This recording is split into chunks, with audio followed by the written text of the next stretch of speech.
Hey guys, and welcome back to my channel. If this is your first time ever seeing me, my name is Shanti, and I'm so glad you stopped by. If you would like to stay, there's a little red button down below, say subscribe, and the bell right next to it keeps you updated when I post. So if you enjoy my content, don't hesitate to click it. So guys, today I am going to be doing a period hygiene video. I'll be talking about all the things that us women need to know about that time of the month. And this is a part of my Hygiene 101 series. So if y'all are used to my Hygiene 101 series, we're getting into period talk.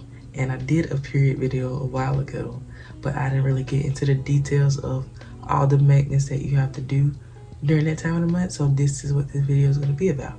I have a little list on my phone that I'm going to go over, and I'm going to just tell you all the things that I do to, stay fresh around that time of the month. And it is currently that time of the month for me. So this video is very on point. So let's get right on into it.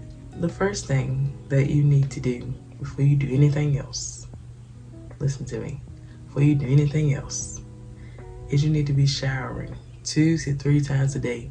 If you can't do 3, do 2. Because keeping that area clean is going to stop, bacteria from growing from all the blood and sweat and all the other things that you do throughout the day. That's going to keep the area clean and you're going to smell great. So showering 2 to 3 times a day is very, very, very important for that time of the month. So try to shower as much as you can to, control that odor and bacteria that can be caused when around that time of the month. So yeah, shower 2 to 3 times a day if you can to, stay fresh and clean for those days. So yeah, I know that's a little excessive for some people, but you got to around that time of the month because it's just it's a lot going on and it has to be clean. But 2 times is good enough. 3 is pushing it, but 2, good enough. Alright, and also hot showers. Make sure, I like to have my shower steaming, double hot anytime I get into the shower. But it's good to have hot showers because that does reduce cramps.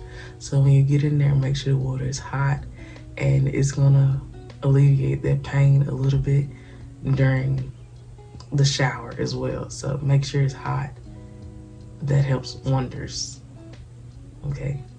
So number 2, when handling pads and throwing them away, and when you're in public or at someone's house, spending the night, whatever you're doing, how to handle the pad changing situation. So yeah, for the girls who don't know, because some people do not know this. Okay, so when you change your pad, you take your pad off and you open the next one. Use the paper from the new pad to wrap the old one in and then dispose of it, if that makes any sense to y'all. Let me explain it in a way that would make sense, because let me explain it again for people who don't get it. When you take the used one off and you have a new one, take that one off, fold it up, open the new one, get the paper, the packaging, wrap it around there. It has a little sticky thing so you can put it on there, and then it closes it up, seals it, and then you dispose of it as it's wrapped up, and then you put the new one on. And that's how you dispose of a pad without showing your blood or having it just open in a trash can for people to see if you're in public or you're at someone's house and you don't want them to know that you're on your period. You can dispose of it that way to, be very hygienic and mindful of people around you or people's places, or, just to not be nasty. So yeah. Third thing is baby wipes. Baby wipes are going to be your best friend when it comes to your period, because toilet paper, it do the job, but it don't do the job correctly all the time. So using baby wipes to clean the front area and back sometimes is the best option to get completely clean. But if you want to go in with toilet paper after and make sure you're just dry, then that's good too. But using baby wipes can really get you clean, and you know, all that bacteria and all that odor that can be down there, using baby wipes can, you know, help for that time being until you change and shower and do what you need to do for the rest of the day. But using baby wipes is useful for keeping you fresh throughout the day. So yeah. Also use a fragrance-free wipe. I want to use nothing scented, fragrance-free water wipes. Use them on your private area and you shouldn't have no irritation of nothing bothering you, because there are some wipes that are fragrance. It says like fresh scent and people think it's fragrance free, but the fresh scent is the fragrance, and they get confused and they buy those wipes, and then you get irritated, and then you end up wondering why, because it's a fresh scent wipe. You gotta read it, and it should say fragrance free. Fresh scent is a fragrance, just for anyone who is confused, because people get confused. 4, change your pad every 3 hours, and make sure that you're bringing extras when you're out or you're at work or you're at school or wherever you're at. Make sure you're always bringing extras, because you never know what can happen, and you never know when you need another one, and you're supposed to change every 3 hours. So, you know, change every 3 hours. So it's good to take extras in your purse or book bag, whatever you got, so you can change it and stay fresh throughout that day. So yeah, change it every 3 hours, or however, whenever you can get to the bathroom throughout the day, it's good to change it. So yeah. 5, dark colored clothes are gonna be your best friend around that time, because you know, mistakes can happen and blood can get out sometimes, and it's good to wear darker black clothes, or you know, anything that is not light, like white, that can be stained and you can't get that stain out of there. So wearing darker clothes is best around that time to avoid any blood stains or things on your clothes. But there's also a trick where you can use, like, what it is, hydrogen peroxide, to pour on a blood stain before you wash it, and it will come out. So if you have some clothes that are stained, use some hydrogen peroxide, pour it on that spot, and wait a couple hours, wait a couple minutes, hours, whatever you want, until that stain has lifted, and then wash it, and it should be out. But if it's not, then it's probably too far gone. But that's a trick that I've learned to get blood stains out of things. Hydrogen peroxide. Yeah. So number 6, wear loose fitting clothing around your stomach and abdomen area to avoid cramps, because wearing tight clothing can produce more cramps, and you know, have that place just suffocated and irritated, and it can cause you to cramp even more. So wear loose clothing around that time and it will reduce the cramps. 7, a great way to reduce cramps is a heating pad. I got a heating pad. I got it from, I think, the dollar store. They sell it at the dollar store, they sell it at Walmart. They sell heating pads everywhere. So a heating pad is easy to obtain, and it's just good to, you know, heat is like very good for reducing cramps around that time of the month. I don't know what kind of science that is, but I particularly, I don't know, me and heat, we have an issue, because I get hot and then I'm like, get it off of me. And I really like coldness. I like the fan on me. I like cold. But some people like heat, and a heating pad reduces cramps as well. I particularly don't like heating pads. I like cold. I like to be freezing cold on my period. So to each his own. If you like to be cold, be cold. But if you think the heat helps your cramps, then a heating pad, it will help you out a lot. It doesn't help me though, so just to let y'all know. So 8, drink raspberry leaf tea around your period time. I've learned that you're supposed to drink raspberry leaf tea a week before your period, and to reduce the cramps around your period on the week of your period. So drink it a week before your period, and then the week of your period, the cramps will not be as harsh, and painful as it usually be. I learned that from TikTok. A woman said that you're supposed to drink it a week before your period, and it just stops your cramps. And listen to them, they won't kill you like usual. So drink it before. Yeah, but raspberry leaf tea and ginger tea. Ginger tea has helped me out a lot. Raspberry leaf tea is not. It works for some people. Me, I'm different. Ginger tea has been working wonders for me, and I drink it the whole week before my period, and I haven't been hurting as bad as I usually hurt. So it has been working, and it's good. And yeah, it has been working very good for me because I have very bad cramps. I mean, cramps that will leave you in bed all day. Cramps. And ginger tea has really helped reduce it, but I still am in bed all day. But my cramps used to be terrible. Now they're not as terrible. So ginger tea, that girl for real. And 9 is to stay hydrated. Drink water. Drink a lot of fluids, liquids, anything you can drink it. Drink water specifically, because that's what they push everyone to do. That's what they push every woman to do. Drink water around your period. But me, I can't stand water around my period, so I drink for the nauseous girlies, the girls who have bad periods and they get nauseous and puke around their period, like me. I drink Sprite or ginger ale, which is terrible. I know, listen, terrible, but it stops the nauseousness, and I'm not nauseous when I drink it. So yeah. And also, if you can't eat anything, this is also a bad advice.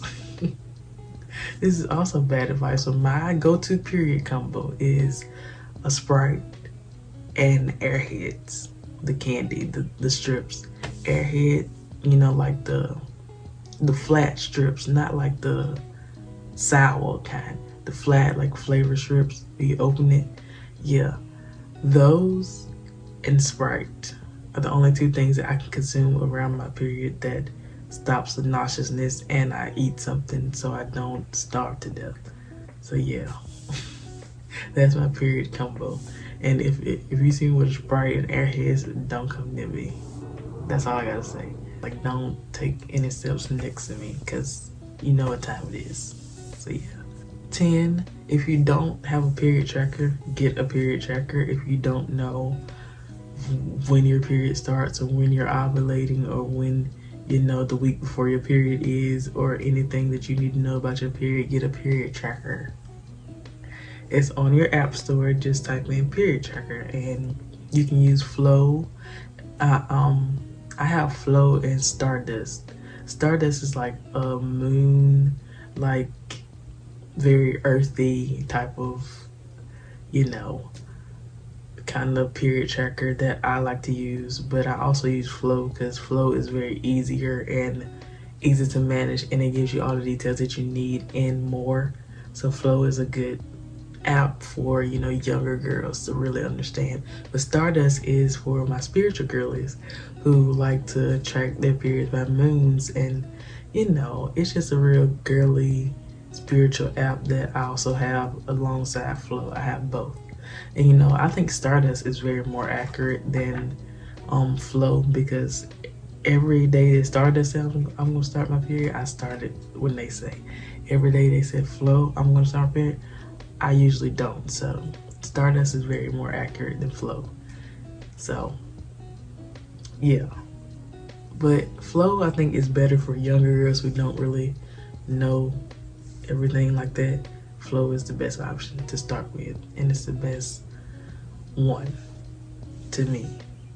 So yeah, I put a picture of it so you can see what the app looks like if you're confused.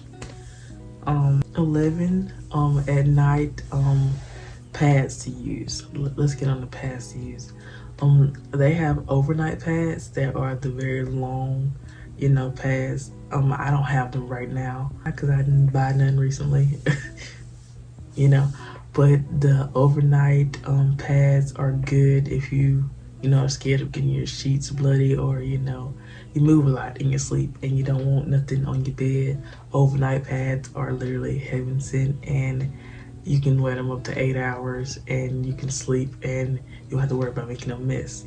I have it in my period night routine video. If you want to see what they look like, you can go watch that video and see everything I do in that video with those pads.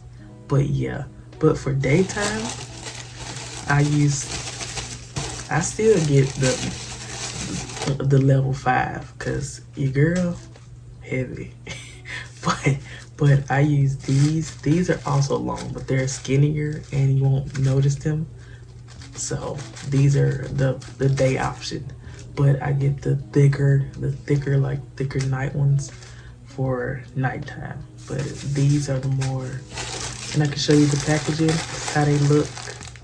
And it's the 5, and these are like the skinnier version, but I also grabbed the thicker version for nighttime. So those are my period combo pads for day and night, I guess.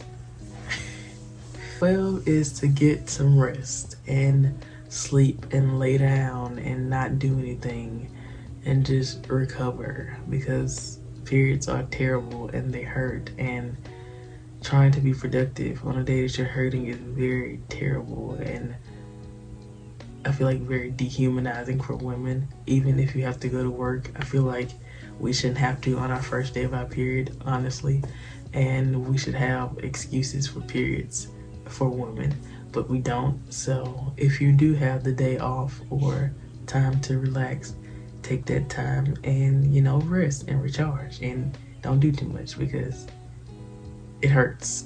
And rest and just recover and then get back on it the next day. That's all I gotta say. And 13, if everything I said does not help with the period cramps, take some painkillers. Painkillers are a lifesaver for me. They will always be by my side. I feel like, you know, taking too many has really caused an effect on me. But taking painkillers will help get rid of that pain. You won't feel nothing. And my choice of drug is ibuprofen. I take the 200 milligram and I take like three, 4 of them. And baby, I'm good.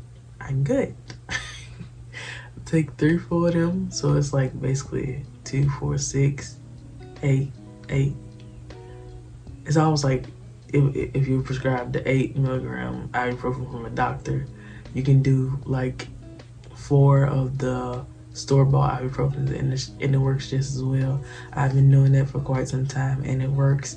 So that's what I've been doing. And yeah, and you can use Midol. Midol has never worked for me. I hate it, to be honest with you. No hate to Midol, it just doesn't work for me, but it might work for you. So Midol is made for periods, so you can take that. And also Tylenol is a good thing to use as well. Yeah, if your cramps are just unbearable like mine, then painkillers are going to be something that you need to look into and see what works for you. Try some and see what works. But yeah, my choice of drug is ibuprofen and I'm sick beside it, so yeah. And I think that is it for my period hygiene video. I told y'all all the things that I do and the things I don't like, things I do like, and just to help the girls out around this time of the month, because I know it is terrible and stressful and younger women do not know a lot of things about this time of the month. And if you're just starting your period, welcome to the community. welcome to the community. It's a wild ride. Yeah. So I told y'all all the things that I do to help me around the time, and if it helped you, I'm glad I could help. And yeah, that is the end of this video. I hope you enjoyed, and I love you, but you already knew that, and I will see you in the next video. Peace.